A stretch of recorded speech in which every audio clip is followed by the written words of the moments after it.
ብዙ ልፋት የማይጠይቅ የማያደክምና ጣፋጭ የሆነ የዶሮ አርስቶ በቤት ውስጥ እንዴት እንደምታዘጋጁ አሳያችኋለሁ። ይህን የአርስቶ አይነት ከዚህ በፊት ባሳየኋችሁ የተለያዩ የሩዝ አይነቶች ጋርና የማባያ ስልሶች ጋር አብራችሁ ማቅረብ ትችላላችሁ። ማዘጋጀት በጣም ቀላል ስለሆነ ሁላችሁም በየቤታችሁ እንድትሞክሩት እንጋብዛችኋለን። የዛሬውን የዶሮ አርስቶ ለማዘጋጀት ሙሉ ዶሮ ሳይሆን የምንጠቀመው የዶሮ እግር ብቻ ነው።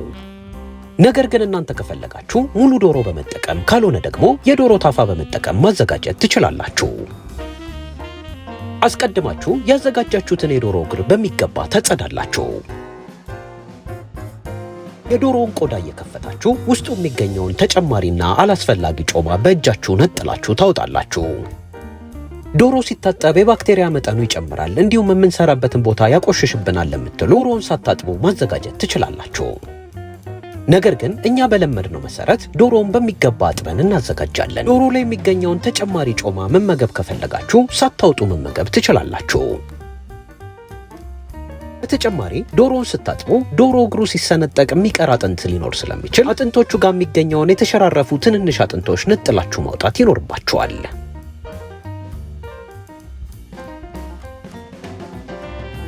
ዶሮውን አንድ ዙር ካጠባችሁና ላዩ ላይ የሚገኘውን ጮማ ካወጣችሁ በኋላ ይህንን ይመስላል። አሁንም ንጹህ ውሃ እስኪያወጣ ድረስ እየቀያየራችሁ ታለቀልቁታላችሁ።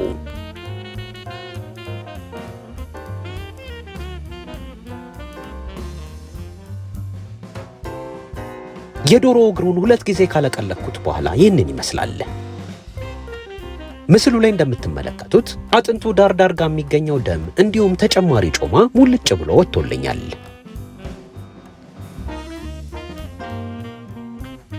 አሁን ውሃውን ትደፉትና የዶሮ እግሩን በሚገባ ትጨምቁታላችሁ። ይህንንም የምታደርጉበት ምክንያት በኋላ ላይ ቆንጆ ሆኖ እንዲበስልላችሁ ነው።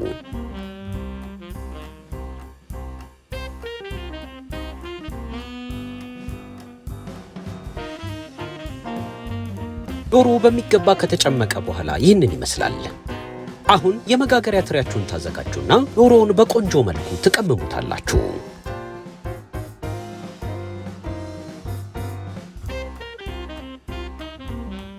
ዶሮውን ከመቀመማችሁ በፊት ቆዳውን እየገለጣችሁ ስልቢላ በመጠቀም በስሱ ትሸልሙታላችሁ።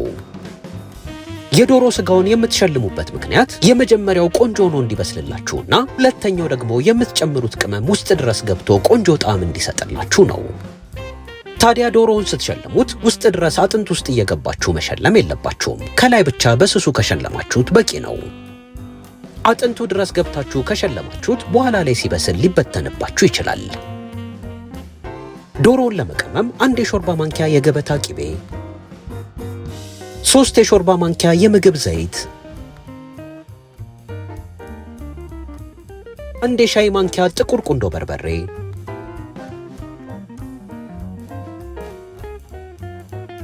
2 የሻይ ማንኪያ የነጭ ሽንኩርት ዱቄት፣ ግማሽ የሻይ ማንኪያ ቆንጆ እርድ፣ 2 የሻይ ማንኪያ የሮዝመሪ ዱቄት፣ 1 የሻይ ማንኪያ ቀረፋ፣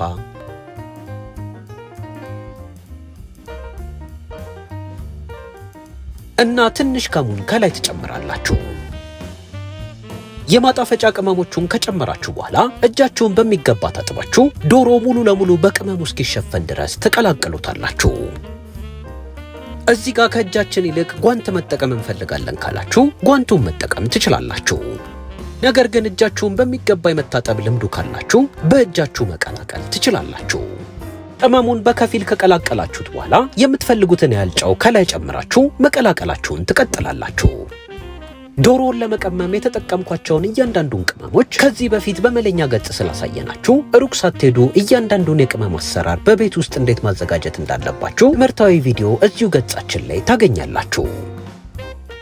የዶሮ ስጋው በቅመሙ በሚገባ ከተለወሰ በኋላ ይህንን ይመስላል። እዚህ ጋር እያንዳንዱ የዶሮ ክፍል በቅመሙ መሸፈኑን እርግጠኛ መሆን ይኖርባችኋል። የዶሮ ቆዳውንም እየከፈታችሁ ውስጡን በሚገባ መለወሱን ማየት ይኖርባችኋል። አሁን ቀመማችሁ ያዘጋጃችሁትን ዶሮ በሚገባ ትሸፍኑትና ማቀዝቀዣ ቤት ውስጥ ከታች ቢያንስ ለ1 ሰዓት ያህል ታሳርፉታላችሁ። ከፈለጋችሁም አሳድራችሁ በንጋታው መጥበስ ትችላላችሁ። ዶሮ በቅመሙ ተለውሶ በቆየ ቁጥር ቆንጆ ጣዕም እየያዘ ይሄዳል። ዶሮ ቆንጆ ሆኖ እስኪላወስ ድረስ የአትክልት ግብአታችንን እናዘጋጃለን። የምትከትፉበት መክተፊያ እየወላወለ እንዳያስቸግራችሁ እንደተለመደው እርጥብ ፎጣ ከስር ማድረግ እንዳዘነጉ። ዛሬ የምናዘጋጀው የዶሮ አርስቶ ላይ 2 ካሮትና 4 ድንቾችን እንጠቀማለን። ሁለቱንም የአትክልት ግብአቶች በሚገባ አጥባችሁ መላጥ ይኖርባችኋል። አስቀድማችሁ ካሮቱን ምስሉ ላይ በምትመለከቱት መሰረት ተለቅ ተለቅ አርጋችሁ በሰያፍ ትከትፉታላችሁ። የዶሮ የመብሰያ ሰዓትና የአትክልቱ የመብሰያ ሰዓት መመጣጠን ስላለበት የአትክልቱን ልኬት ማሳነስ የለባችሁም። ስትከትፉ የአትክልቱን ልኬት ካሳነሳችሁት ከዶሮ ቀድሞ ይበስልባችሁና ሊያርባችሁ ይችላል። ስለዚህ ምስሉ ላይ በምትመለከቱት መሰረት ተለቅ ተለቅ አርጋችሁ መክተፍ ይኖርባችኋል። ካሮቱን ባሳየዋችሁ መሰረት ተለቅ ተለቅ አርጋችሁ ከከተፋችሁ በኋላ ድንቹን ትከትፋላችሁ። ድንቹን ለመክተፍ ልክ ምስሉ ላይ በምትመለከቱት መሰረት ወፈር ወፈር አርጋችሁ በክብ ትከትፉትና እንደ ትልቀቱ 2 እና 3 ቦታዎች ትከፋፍሉታላችሁ። ምስሉ ላይ በምትመለከቱት መሰረት መሃሉን ስትከትፉት የተበላሸ ካለ ደናደናውን ተጠቅማችሁ የተበላሸውን ነጥላችሁ ማውጣት እንዳዘነጉ። ልክ እንደ ካሮቱ ድንቹም እኩል ከዶሮና ከካሮቱ ጋር እንዲበስልላችሁ ተለቅ ተለቅ አርጋችሁ መክተፍ እንዳዘነጉ።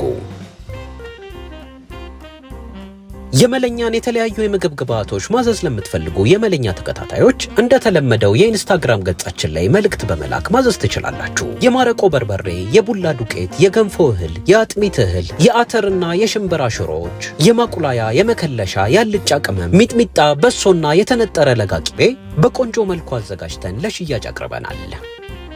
ባህር ማዶ ላላችሁም የተለያዩ የመላኪያ አማራጮች ስላሉ የምትፈልጉትን የግብአት አይነትና የኪሎ መጠን የኢንስታግራም ገጻችን ላይ በመጻፍ ማዘዝ ትችላላችሁ። አትክልት ግብአቶቻችሁን ምስሉ ላይ በምትመለከቱት መሰረት ካዘጋጃችሁ በኋላ ድንቹ ላይ የሚገኘው ስታርች እንዲወጣላችሁ አንዴ ለቅለቅ ታደርጉታላችሁ። ለቀለቃችሁበትን ውሃ ትደፉና ቆንጆ አርጋችሁ ትቀመማላችሁ። ድንቹን ለመቀመም 2 የሾርባ ማንኪያ የምግብ ዘይት፣ 1 የሻይ ማንኪያ የሮዝመሪ ዱቄት፣ 1 የሻይ ማንኪያ የቀረፋ ዱቄት፣ 1 የሻይ ማንኪያ የነጭ ሽንኩርት ዱቄትና የምትፈልጉትን ያህል ጨው ከላይ ትጨምሩና በሚገባ ትቀላቅሉታላችሁ። ለመቀላቀል ልክ እኔ እንደማደርገው እዛው ሳህኑ ላይ መቀላቀል ትችላላችሁ።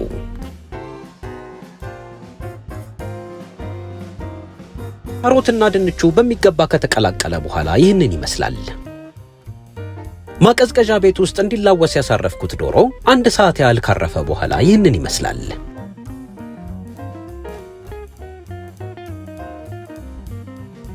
አሁን ዶሮን ወደ አንድ በኩል ታስጠጉና ቀመማችሁ ያዘጋጃችሁትን አትክልት ከጎን ትጨምራላችሁ። አትክልቱን ከጨመራችሁ በኋላ አትክልቱን ከስር ያዘጋጃችሁትን ዶሮ ደግሞ ከላይ ታደርጋላችሁ። ዶሮ እየበሰለ ሲሄድ ከውስጡ የሚወጣው መረቅ ወደ ታች ይፈስና አትክልቱ ቆንጆ ጣዕም እንዲኖረው ያግዘዋል።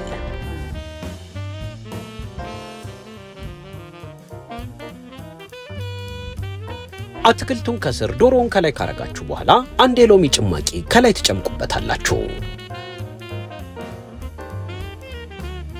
ሎሚውን ስትጨምቁት ዶሮ ላይ ከምትጨምቁት ይልቅ ዳር ላይ አትክልቱ ላይ ብትጨምቁት ይሻላል። አሁን እንደ አማራጭ ከፈለጋችሁ ተልጦ የተዘጋጀ ነጭ ሽንኩርት ውስጡ ትጨምሩበታላችሁ። ነጭ ሽንኩርት የማትወዱ ከሆነ መጨመር ግዴታ አይደለም። አሁን ዶሮውን በእንፋሎት እንዲያበስልላችሁ እንዲሁም አትክልቱን ቆንጆ አድርጎ እንዲያበስልላችሁ ዳር ላይ ግማሽ ብርጭቆ ውሃ ታፈሱበታላችሁ። አሁን እንደዚህ ቆንጆ አርጋችሁ ቀመማችሁ ያዘጋጃችሁትን ዶሮና አትክልት የመጋገሪያ ምድጃ ውስጥ አስገብታችሁ በ200 ዲግሪ ሴንቲግሬድ የላይኛውንም የታችኛውንም አብርታችሁ ለ1 ሰዓት ከ20 ደቂቃ ቆንጆ አርጋችሁ ታበስላላችሁ። ለ1 ሰዓት ከ20 ደቂቃ ቆንጆ ሆኖ ከበሰለ በኋላ ይህንን ይመስላል። ሁላችንም ቤት የሚገኘው የምድጃ አይነት ሊለያይ ስለሚችል መሃል ላይ ባትሪ እያበራችሁ መመልከት እንዳዘነጉ።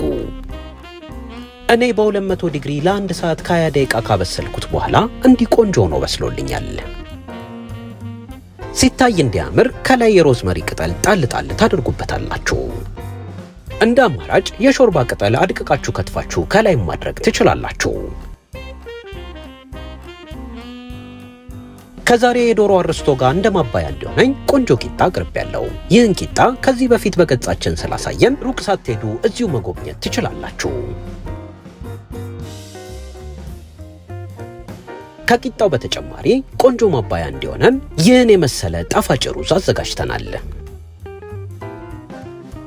የዶሮውን እግር እየነከራችሁ የምትመገቡበትን መረቅ ደግሞ እንዴት ማዘጋጀት እንዳለባችሁ ላሳያችሁ። የመጋገሪያ ትሪው ላይ ከስር የቀረውን መረቅ በማንኪያ ቀንሳችሁ ታወጡና ከዚህ በፊት ያሳየኋችሁን ማዮኔዝ ከላይ ትጨምሩበታላችሁ።